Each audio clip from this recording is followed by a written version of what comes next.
Hi gang, before we start this one, let's just go over the derivative. If it goes out of focus, I'll fix it. Let's go over the derivative of logarithms. So if you take a derivative of a basic logarithm, the derivative is 1 over x. If that logarithm is a composite,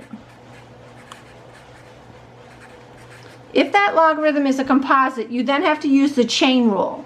So, meaning the logarithm part would be the 1 over the u, that's the logarithm, 1 over the inside.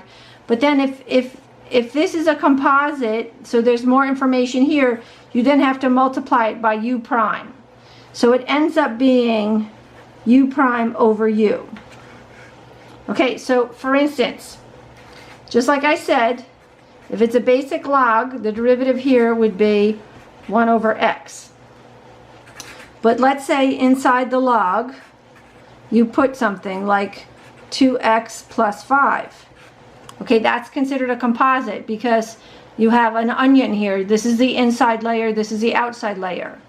So when you take the derivative of a composite, the logarithm is 1 over the inside. Okay, so the logarithm, derivative of this part is 1 over the inside. That's the 1 over u part. Then you times that by the derivative of the inside. So now you multiply it times the derivative of the inside. Derivative of this is 2. Derivative of 2x is 2. Derivative of 5 is 0. So the final answer to this part here is 2 over 2x plus 5. Okay, I know that isn't the original question. I'm just going over the rule. So now let's do this. This is considered a composite logarithm. So you have to use this rule. So as I just said, the derivative of the logarithm is 1 over the inside. So 1 over the inside times the derivative of the inside. So now you have to take the derivative of this. Derivative of 1 is 0. I'll just write it there for a moment, but you don't need that, okay?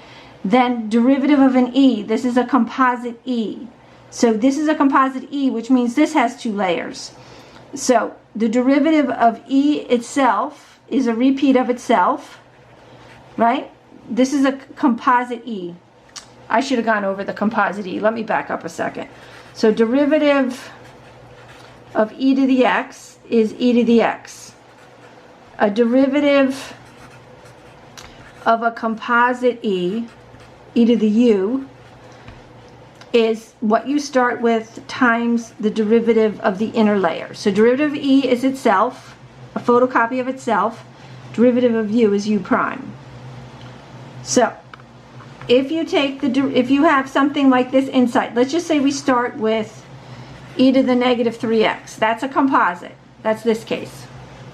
So derivative of e is itself. Derivative of e is itself.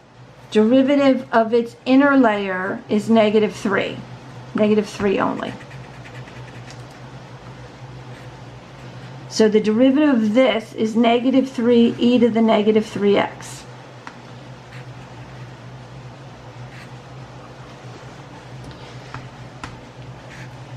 Derivative of the outside times derivative of the inside. So it's a composite inside of a composite. So the very final answer here is going to be, because this 0, we don't need it, it's going to be negative 3 e to the negative 2x over 1 plus e to the negative 3x. And that is the final answer. So it's got a lot of layers. It's got 3 layers. This is the outer layer, this is the inner layer, this is the innermost layer. So it's like 3 layers.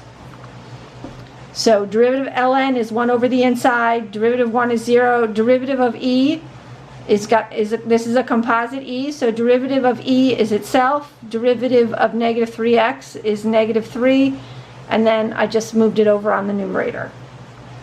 Okay gang, that's it on this one. Hope it helped. Catch you. Bye-bye.